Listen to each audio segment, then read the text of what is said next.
அஸ்ஸலாமு அலைக்கும் வரஹ்மத்துல்லாஹி வரகாத்துஹு. 266வது வருஷம் மகான் ஷேக் அப்துல் காதர் வலியுல்லா அவர்களுடைய உருசு விழா நடந்துகிட்டு இருக்கிற இந்த சமயத்தில் இந்த பகுதியில் அடங்கியிருக்கிற இவங்க எல்லாமே அவங்களுடைய வம்சாவளியை சேர்ந்தவங்க. இப்போ நம்ம இவங்க பற்றி நம்ம ஒவ்வொருத்தவங்களையும் எடுக்கிறப்ப மகான் ஷேக் அப்துல் காதர் வலியுல்லாவுடைய மகனார் அந்த இடத்துல அடங்கியிருக்கிறாங்க. அவங்களுடைய மகனார் இவங்க புது சாஹிப் ஹஜரத் அப்படின்னு சொல்லி சொல்லுவாங்க. ஷேக் அப்துல் அஜீஸ் காதரி இதை புது சாஹிப் ஹஜரத் அப்படின்னு சொல்லி சொல்லுவாங்க. இவர் சுமார் 200 வருஷத்துக்கு முன்னாடி பள்ளப்பட்டியில் பிறந்தவங்க. இவங்களுடைய சிறப்பு என்ன அப்படின்னு சொல்லி சொன்னால் பொதுவாக அந்த காலத்திலாம் எல்லா கடமைகளும் முடிச்ச பிறகுதான் ஹஜ்ஜு செய்யறதுக்காக ஹஜ்ஜுக்காக போவாங்க. ஆனால் இவர் சின்ன வயசுலேயே ஹஜ்ஜுக்காக போயிடார். ஒரு 10, 15, 16 வயசுலேயே இவர் ஹஜ்ஜுக்கு போயிடுறாரு. அப்போ பிரிட்டிஷாக்காரங்களுடைய ஆட்சி காலமாக இருந்த காரணத்தினால இங்கே உள்ள உலமாக்களை எல்லாத்தையும் பிரிட்டிஷ்காரங்க கொல்லுறாங்க. தூக்கில் போட்டு அந்த ஹிஸ்டரியெல்லாம் நமக்கு தெரியும், கொல்லுறாங்க. இப்போ இந்த மாதிரி ஒரு காலகட்டத்தில் லக்னோவை சேர்ந்த ரஹமத்துல்லா கிரணவி அப்படிங்கிற ஒரு ஹஜரத் அவங்களும் ஹஜ்ஜுக்கு போகிறாங்க. இவங்க சின்ன வயசுல ஹஜ்ஜுக்கு போனதுனால அங்கே போய் ஹஜ்ஜு கடமைகளை முடிச்சு போட்டு அங்கே உள்ள மதரசாக்களை பார்வையிடுறாங்க. அந்த நேரத்தில் லக்னோ சேர்ந்த ரஹமத்துல்லா கிரணவியும் ஹஜ்ஜுக்கு போகிறப்ப அங்கே நம்ம திப்பு சுல்தானுடைய சகோதரி சௌலத்து நீசா அப்படிங்கிற ஒரு பெண்மணி அங்கே வாழ்ந்துட்டு இருக்கிறாங்க. அவங்கள போய் இவங்க ரஹமத்துல்லா கிரணவி சந்திக்கிறாங்க. சந்திச்சு இந்தியாவுடைய சூழ்நிலையை சொன்னாங்க. உலமாக்கள் எல்லாம் இது கொள்றாங்க, ஆலிம் மகள் ஆஃபீஸ்கள் எல்லாம் கொள்றாங்க. வருங்காலத்தில் தீனை எத்தி வைக்கிறதுக்கு இந்தியாவில் யாருமே இல்லாமல் போயிடுவாங்க. ஒரு அச்சை ஏற்படுது. என்ன செய்யணும் ஆலோசனை அப்போ அந்த அம்மா எனது பெரிய கோடீஸ்வர பொம்பளை. அந்த அம்மா நீங்கள் முதல்ல இந்த ஊரில் நீங்கள் ஒரு மதரசாவை துவங்க அப்படிங்கப்ப ரஹமத்துல்லா கிரணவி அவர்கள் மதரசாவை துவக்கிறதுக்காக இந்த சௌலத்துல் அரபியா, சௌலத்துல் நீசா அந்த அம்மா பேர், அவங்க பேர சௌலத்துல் அரபியா அப்படிங்கிற மதரசாவை துவங்குறாங்க. இந்த சாப்பிட்டப்ப இந்த புது சாஹிப் ஹஜரத் அவங்க ஹஜ்ஜுக்கு போய் ஹஜ்ஜு கடமையை முடிச்சு போட்டு இவங்க ரஹமத்துல்லா கிரணவியை எக்கு தப்பா சந்திக்க இந்த மாதிரி ஒரு சப்ஜெக்ட் நடக்கிறத முதல் மாணவராக அவங்க மதரசாவில் முதல் மாணவராக சேர்ந்துறாங்க. பொதுவாக தமிழ்நாட்டில் 3 பேர் சௌலத்துல் அரபியால ஓதி இருக்கிறாங்க.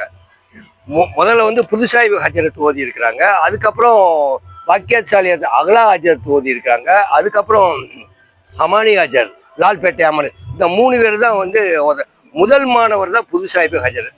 அவங்க ஓத ஆரம்பித்த பிறகு இவங்க கூட சேர்ந்த மக்காவுக்கு கூட சேர்ந்த எல்லா மக்களுக்கும் திரும்பி வந்துடுறாங்க பள்ளப்பட்டிக்கு. ஆனால் இவர் மட்டும் இல்லை, இங்கே அப்போலாம் ஒரு தொலைத்தொடர்பு சாதன வசதிகள்லாம் இல்லைல்ல. இவங்க என்ன நினைச்சு இந்த ஊர் அவங்களுடைய சொந்த பந்தங்கள் என்ன நினைச்சுக்காங்க, அவர் போற வழியில கப்பலில் மாணிச்சிருட்டுமா இறந்துட்டார் போல இருக்கு, அதனால அங்கேயே தஃபன் பண்ணிட்டாங்கன்னு சொல்லி இந்த ஊர்ல 10 வருஷம் புது சாஹிப் ஹஜரத் அவங்க மக்காவில் ஓதுறாங்க.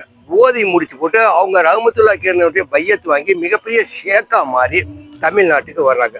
10 வருஷம் கழிச்சு வந்த பிறகுதான் இப்போ புது சாஹிப் ஹஜரத் ஹயாத்தோட இருக்கிறாங்க அப்படிங்கிற உண்மை இந்த பல்லவட்டி மக்களுக்கு தெரியுது. சரி, இவங்க மிகப்பெரிய ஷேக்கா மாறிட்டாங்க. இவங்களை மாறி தமிழ்நாடு முழுக்க சுற்றுப்பிரயாணம் செஞ்சு தீனை ஏற்றி வைக்கிறாங்க. இதில் குறிப்பிட்ட முடிய 2 பேர் முறியதுமார்கள். ஒன்று காயல்பட்டணத்தை சேர்ந்த மக்தூம் மரைக்காயர், இவர் மிகுந்த பெரும் செல்வந்தர். அதுக்கடுத்து உத்தமபாளையத்தை சேர்ந்த முத்தப்பா சாஹிப். இவங்க 2 பேர் புது சாஹிப் ஹஜரத் மேல ரொம்ப அன்பா இருக்கிறாங்க. புது சாஹிப் ஹஜரத் அவங்களுக்கு பையத்து கொடுத்து போட்டு பள்ளப்பட்டிக்கு வரவும் இவரை பிரிஞ்சு இருக்க முடியும். அவங்க 2 பேருமே பள்ளப்பட்டிக்கு வந்துடுறாங்க. பள்ளப்பட்டிக்கு குடியேறின பிறகு அவங்க பக்கத்திலே இருந்து அவங்க போதனை புது சாஹிப் போதனைகளை கேட்டு நடந்துட்டு இருக்கிறப்ப புது சாஹிப் ஹஜரத் மனசுல அப்போ பள்ளப்பட்டியில மதரசாக்கள் கிடையாது. குரானை சொல்லி கொடுப்பாங்க, அவங்கவுங்க வீட்டுகளில் சொல்லி கொடுப்பாங்க. அல்ல தப்பு தவறுகள் வருவது இயற்கை. ஏன்னா இவங்க மக்காவில் ஓதனவங்க, மக்காவோட தஜ்வீன் முறைப்படி எப்படி குரானை கற்றுக் கொடுக்கணும் அப்படிங்கிறத கலை. இப்போ மதரசா ஒன்று ஆரம்பிக்கலாம் அப்படின்னு சொல்லி ஆலோசனை பண்ணுறப்ப மக்தூம் மரைக்கார் பெரிய தன்னுடைய செல்வத்தை பூரா நான் மதரசாவுக்காக காணிக்கையா நான் கொடுத்துட்றேன். சரி, 2 பேரும் ஒப்பந்தம் பண்ணிட்டாங்க. மதரசா ஆரம்பிக்கணும் அப்படின்னு சொல்லி ஒரு முடிவு வந்தாச்சு. சரி, மதரசாவை எங்கே ஆரம்பிக்கிறது, இப்படி ஒரு கேள்வி வருது.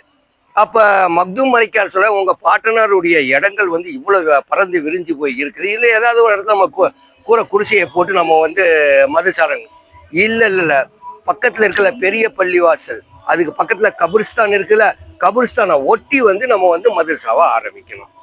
இவருக்கு மக்தூம் மலிக்க ஒண்ணுமே இல்லை. என்ன கஜரத்து இப்படி சொல்றீங்க, ஒரு கபிரிஸ்தானை ஒட்டி மதரசாவை ஆரம்பிக்கணுங்க, ஓத வர பிள்ளைகள்லாம் வந்து பயந்துக்கிட்டு வராம போயிடும். இல்ல இல்ல, அதை நீ அங்கதான் ஆரம்பிக்கலாம். காரணம் என்னன்னா, இந்த மதரசா இன்னையோட முடியல, காலங்காலமா இந்த மதரசா வந்து தொடரும் அப்படின்னு சொல்லி அந்த இடத்துல தான் வந்து மதரசாவை ஆரம்பிக்கிறாங்க. மஹ்மூதியா மதரசாங்கிற பேர்ல ஆரம்பிக்க. பிற்காலத்துல வந்து மக்தூமியா மதரசா அப்படின்னு சொல்லி இப்ப பேரு 150வது ஆண்டு விழா வந்து சமயத்துல ஒரு 2-3 வருஷத்துக்கு முன்னாடி நடந்துச்சு. 150 ஆண்டுகள் கடந்தும் வந்து அந்த மதரசா வந்து சீரோட சிறப்போட நடந்துட்டு இருக்கு. ஆக இத மூல காரணம், அந்த மக்தூமியா மதரசாவோட மூல காரணம் இந்த புதுசாஹிப் ஹஜரத். 38 வருஷம் இங்க வந்து அவங்க வந்து அந்த மதரசாவில் வந்து பாடம் சொல்லி கொடுத்துட்டு இருந்து 88வது வருஷம் அவரு 89வது வயசுல வந்து அல்லாவுடைய நாட்டப்படி அவங்க மரணிக்கிறாங்க. மரணிச்ச பிறகு முதல்ல வந்து அவங்க அம்மா, அதுக்கப்புறம் அவங்க எங்களுடைய தகப்பனாரு, அதுக்கப்புறம் புதுசாஹிப் ஹஜரத்தை இந்த இடத்துல அடக்கம் பண்ணாங்க. அன்னையில இருந்து இன்னைக்கு வரைக்கும் இவங்க ஆரம்பிச்ச மதரசா தொடர்ந்து இன்னைக்கு ஹயாத்தா இருக்கு. இன்ஷா அல்லாஹ் கியாமத் நாள் ஹயாத்தா இருக்க துவா செய்தவனாக அன்புடன் அன்னூர் வசா பள்ளப்பட்டி.